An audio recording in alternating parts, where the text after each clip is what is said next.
ఇంట్లో వాళ్ళందరూ అన్న మాటలకు లక్ష్మి ఎంతగానో ఏడుస్తూ ఉంటుంది. మరోవైపు సహస్ర బావతో శాశ్వతంగా అమెరికా వెళ్ళిపోవచ్చని నేను అనుకుంటే ఇలా జరిగిందేంటి? ఇదంతా ఆ లక్ష్మి వల్లే. అది కావాలని బావతో నేను అమెరికాకు వెళ్లకుండా ఉండడం కోసమని చెప్పి వీసాను చించేసింది అని చెప్పి సహస్ర లక్ష్మిని తిట్టుకుంటూ ఉంటుంది. మరోవైపు విహారీ కూడా గదిలో బాధగా కూర్చొని ఉంటాడు. నన్ను క్షమించు కనకం, నా వల్లే నువ్వు ఇన్ని కష్టాలు ఇన్ని బాధలు అనుభవిస్తున్నావు. నువ్వే నా భార్యవని నేను చెప్పలేకపోయినందుకే ఇప్పుడు అందరూ కూడా నిన్ను అన్నేసి మాటలు అంటున్నారు. నేను నిజం చెప్దామనుకున్న ప్రతిసారి కూడా ఏదో ఒకటి అడ్డొస్తూనే ఉంది.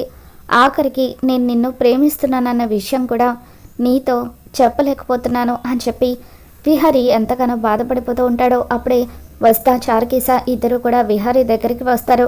విహారీ బాధపడుతున్నావా అని చెప్పి చారుకేశ అంటూ ఉంటాడు. ఇక దాంతో విహారీ మామయ్య అంటూ చారుకేశను పట్టుకొని ఏడుస్తూ, నా కళ్ళ ముందే అందరూ లక్ష్మిని అన్నేసి మాటలు అంటూ ఉంటే నేను ఏమీ చేయలేని నిస్సహాయ స్థితిలో అలా చూస్తూ నిలబడిపోయాను. అందుకు నా మీద నాకే అసహ్యంగా ఉంది బాబాయ్ అని చెప్పి విహారీ అంటూ ఉంటాడు. ఇక దాంతో ఊరుకో అల్లుడు అని చెప్పి చారుకేశ విహారీని ఓదారుస్తూ ఉంటాడు.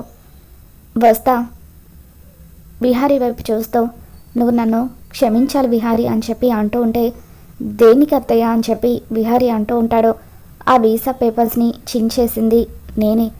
నువ్వు సహస్ర అమెరికాకు వెళ్ళిపోకుండా ఆపడం కోసమే నేను ఈ పని చేశాను. కానీ ఆ వీసాని నేను చించేసి కుండీలో వేశాను. అది లక్ష్మి గదిలోకి ఎలా వచ్చిందో తెలియడం లేదు అని చెప్పి వస్తా అంటూ ఉంటే, లక్ష్మి అంటే గిట్టని వాళ్ళెవరో ఇదంతా చేసి ఉంటారు అత్తయ్య అని చెప్పి విహారీ అంటూ ఉంటాడు. ఇంకెవరు? ఆ అంబికనే అయి ఉంటుంది. మొదటి నుండి లక్ష్మి అంటే తనకి ఇష్టం లేదు కదా, అందుకే ఆ వీసా పేపర్స్ తీసుకువెళ్ళి కావాలని లక్ష్మి గదిలో పెట్టి లక్ష్మిని ఇరికించినట్టుంది అని చెప్పి చారుకేశ అంటూ ఉంటాడు. పద్మాక్షి అక్క యమున వదిన ఇద్దరూ కలిసి సహస్రను నిన్ను యుఎస్లో పర్మనెంట్గా సెటిల్ చేయడానికి ప్లాన్ చేశారు. మీరు హనీమూన్కి వెళ్ళిన తర్వాత మెల్లిగా ఈ విషయం మీతో చెప్దామని అనుకున్నారు. అందుకే ఆ కుట్ర జరగకుండా అడ్డుకోవడం కోసమే నేను వీసా పేపర్స్ చించేయాల్సి వచ్చింది విహారీ అని చెప్పి వస్తా అంటూ ఉంటే, మీరు చెప్పేది నిజమా అత్తయ్య? అమ్మ పద్మాక్షి అత్తయ్య ఇద్దరూ కలిసి నన్ను సహస్రాన్ని అమెరికాకి పర్మనెంట్గా పంపించేయాలని అనుకున్నారా? నేను నమ్మలేకపోతున్నాను. మీరు ఆ వీసా పేపర్స్ చించేసి మంచి పని చేశారు అత్తయ్య, చాలా థ్యాంక్స్ అని చెప్పి విహారీ వస్తా చేతులు పట్టుకొని థ్యాంక్స్ చెప్తూ ఉంటాడు. ఆ తర్వాత వస్తా కానీ లక్ష్మిని చూస్తూ ఉంటేనే పాపం అనిపిస్తుంది విహారీ. నేను చేసిన పని వల్ల తను అందరితో ఎన్నో మాటలు పడింది. పద్మాక్షి అక్క సహస్ర ఇద్దరూ కలిసి తనని బాగా కొట్టారు. జరిగిన దానికి లక్ష్మి చాలా బాధపడుతుంది. నువ్వు తనతో కాసేపు మాట్లాడితే కాస్త ఓదార్పునిచ్చినట్టు అవుతుంది అని చెప్పి వస్తా విహారీకి చెప్తూ ఉంటే, అవును విహారీ, పాపం లక్ష్మి నిన్ను పెళ్లి చేసుకున్న దగ్గర నుండి తను ఏ ఒక్కరోజు కూడా సంతోషంగా లేదో, ఎన్నో కష్టాలు అనుభవిస్తుంది అని చెప్పి చారుకేశ అంటూ ఉంటాడు. అవును మావయ్య, నన్ను పెళ్లి చేసుకోవడమే తనకు శాపమైంది. తను ఎటువంటి స్వార్థం లేకుండా మొదటి నుండి నా మీద ప్రేమను అలాగే చూపిస్తుంది. కానీ నేనే తన కోసం ఏమీ చేయలేకపోతున్నాను అని చెప్పి విహారీ బాధపడిపోతూ ఉంటాడు. సరే అల్లుడు, రేపు ఉదయాన్నే మాట్లాడుకుందాం అని చెప్పి చారుకేశ వస్తా ఇద్దరు అక్కడి నుండి వెళ్ళిపోగానే విహారీ ఎలాగైనా లక్ష్మితో ఒకసారి మాట్లాడాలి, నేను తనని ఎంతలా ప్రేమిస్తున్నానో ఈరోజైనా తనకు చెప్పాలని విహారీ అనుకుంటాడు. విహారీ లక్ష్మితో మాట్లాడదాం అని చెప్పి తన గదిలోకి వెళ్ళి చూసేసరికి అక్కడ లక్ష్మి లేకపోవడంతో ఈ టైంలో లక్ష్మి ఎక్కడికి వెళ్ళిపోయి ఉంటుంది అని చెప్పి మేడ మీదకు వెళ్తూ ఉంటాడు. మేడ మీద లక్ష్మి ఒంటరిగా నిలబడి విహారీ గురించి ఆలోచిస్తూ ఎంతగానో బాధపడిపోతూ ఉంటుంది. విహారీ గారికి నాకు అనుకోకుండా పెళ్ళి జరిగిపోయింది. మా బంధం అనుకోకుండా ముడిపడినా కూడా ఇప్పుడు నేను ఆయన సంతోషం కోసం ఆయన నుండి దూరంగా వెళ్ళిపోవాలని నిర్ణయించుకున్నాను. నేను వెళ్ళిపోవాలనుకున్నా కూడా ఎందుకు ఆయనను విడిచి దూరంగా వెళ్ళలేకపోతున్నానో ఏమీ అర్థం కావట్లేదు. ఇంకా ఎన్ని రోజులు నాకు ఈ కష్టాలని చెప్పి లక్ష్మి ఎంతగానో బాధపడిపోతూ ఉంటుంది. నేను ఎన్ని కష్టాలు అనుభవించినా పర్వాలేదు, కానీ విహారీ గారు మాత్రం ఎప్పుడూ సంతోషంగా ఉండాలి, ఆయన ఎవరితోనో మాటలు పడకూడదు అని చెప్పి లక్ష్మి విహారీ గురించి అనుకుంటూ ఉండగా అప్పుడే విహారీ అక్కడికి వస్తాడు. లక్ష్మి అని చెప్పి తనని పిలవగానే, ఏంటి విహారీ గారు ఈ టైంలో మీరు ఇక్కడేం చేస్తున్నారు అని అంటూ ఉంటే, మరి నువ్వేం చేస్తున్నావు కనకం అని చెప్పి విహారీ అడుగుతూ ఉంటాడు.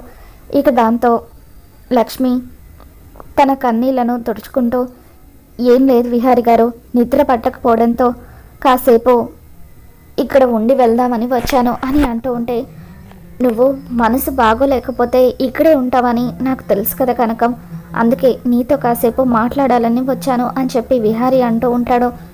వద్దు విహారీ గారు, మన ఇద్దరిని ఇక్కడ ఎవరైనా చూస్తే బాగోద్దు, దయచేసి వెళ్ళిపోండి అని లక్ష్మి దండం పెడుతూ ఉంటుంది.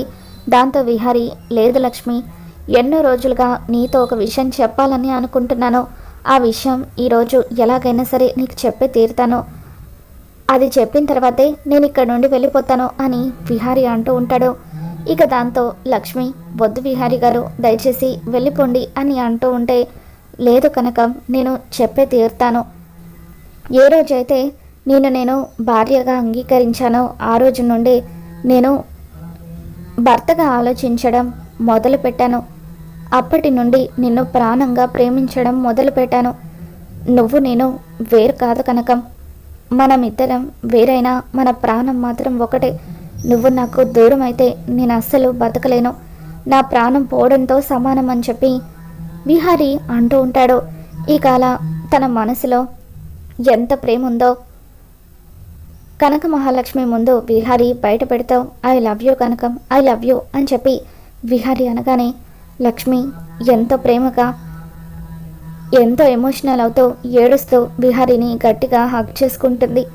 విహారీ కూడా లక్ష్మిని హగ్ చేసుకుంటాడు. అలాంటి ప్రాణమైన నిన్ను నేను ఎలా వదులుకోగలను అనుకున్నావు కనకం, ఎవరు అడ్డుపడినా సరే మన బంధాన్ని వేరు చేయలేరు అని చెప్పి విహారీ లక్ష్మిని హక్ చేసుకుంటాడు. ఇక ఇంతలో అక్కడికి సహస్ర వస్తుంది. విహారీ లక్ష్మికి ప్రపోజ్ చేయడం సహస్ర చూసి ఒక్కసారిగా షాక్ అవుతూ ఉంటుంది. ఇదేంటి, బావ దానికి ప్రపోజ్ చేస్తున్నాడు అని చెప్పి అలా షాకింగ్గా చూస్తూ ఉండగా ఇంతలో పద్మాక్షి కూడా అక్కడికి వస్తూ ఉంటుంది. సహస్ర, ఈ టైంలో ఇక్కడేం చేస్తున్నావే అని అంటూ ఉండగా ముందుకు చూసేసరికి అక్కడ విహారీ లక్ష్మిని హక్ చేసుకోవడం కనిపిస్తుంది. ఇక దాంతో పద్మాక్షి ఒక్కసారిగా ఆవేశపడిపోతూ విహారీని హక్ చేసుకున్న లక్ష్మి జుట్టు పట్టుకొని వెనక్కి లాగి తన చెంప పగలగొడుతుంది. ఎన్ని రోజులుగా సాగుతుంది ఈ భాగవతం అని చెప్పి నా అల్లుడిని నీ బుట్టలో వేసుకొని నా కూతురి జీవితాన్ని నాశనం చేశావు కదే, ఈరోజు నీ అంతు తేలుస్తాను అని చెప్పి పద్మాక్షి లక్ష్మి జుట్టు పట్టుకొని హాల్లోకి ఈడ్చుకొని వస్తుంది. అమ్మ, నేను చెప్పేది వినండి అని లక్ష్మి అంటూ ఉంటే అప్పుడు విహారీ కూడా అత్తయ్య అత్తయ్య లక్ష్మిని వదలండి అని అంటూ ఉంటాడు. ఇక అలా పద్మాక్షి లక్ష్మి జుట్టు పట్టుకొని హాల్లోకి ఈడ్చుకొచ్చి పడేస్తుంది. అందరూ కూడా ఏదో గొడవ జరుగుతూ ఉండడంతో హాల్లోకి వస్తారు. యమున, ఈ దరిద్రాన్ని తీసుకొచ్చి ఇంట్లో పెట్టావు, ఈ దరిద్రం ఏం చేసిందో తెలుసా, విహారీతో అక్రమ సంబంధం పెట్టుకుంది, మేము మేడ మీదకు వెళ్ళేసరికి ఇది విహారీని గట్టిగా వాటేసుకుంది, ఇప్పుడేమంటావు, ఇప్పటికైనా దీని అసలు బుద్ధి నువ్వు తెలుసుకున్నావా అని చెప్పి పద్మాక్షి యమునని నిలదీస్తూ ఉంటుంది. ఇక దాంతో యమున ఎట్టి పరిస్థితుల్లోనూ విహారీ లక్ష్మిల బంధం గురించి బయటపడకూడదు అని అనుకుంటూ ఉండగా, వదిన అసలు ఏం జరిగిందో తెలుసుకో వదిన అని చెప్పి యమున అంటూ ఉంటే, ఇంకేం తెలుసుకోవాలి, నా కళ్ళ ముందే వీళ్ళిద్దరూ ఒకరినొకరు గాఢంగా కౌగిలించుకుంటే అని చెప్పి చెప్పవే చెప్పు, నా కూతురి జీవితాన్ని ఎందుకు నాశనం చేయాలని చూసావని చెప్పి పద్మాక్షి లక్ష్మి రెండు చెంపలు కూడా వాయిస్తూ ఉంటుంది.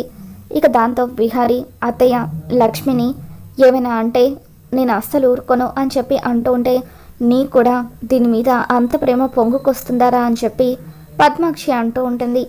అత్తయ్య ప్లీజ్ దయచేసి లక్ష్మి గురించి అలా మాట్లాడకండి, లక్ష్మి నేను తాళి కట్టిన నా భార్యతో నేను చనువుగా ఉండడం తప్పెలా అవుతుందని చెప్పి విహారీ అంటూ ఉంటాడు. ఇక దాంతో అయిపోయింది, ఈ రోజుతో అంతా అయిపోయింది.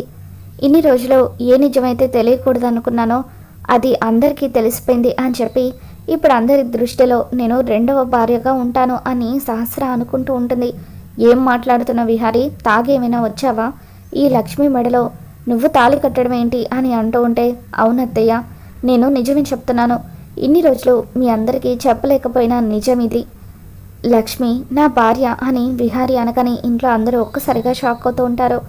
మరి రాబోతున్న ఎపిసోడ్లో విహారీ కనక మహాలక్ష్మి భార్యాభర్తలు అన్న నిజం తెలుసుకొని పద్మాక్షి ఎటువంటి నిర్ణయం తీసుకోబోతుందో మళ్ళీ మన ఛానల్లో తెలుసుకుందాం. ఈ వీడియో మీకు నచ్చినట్లయితే తప్పకుండా లైక్ చేయండి.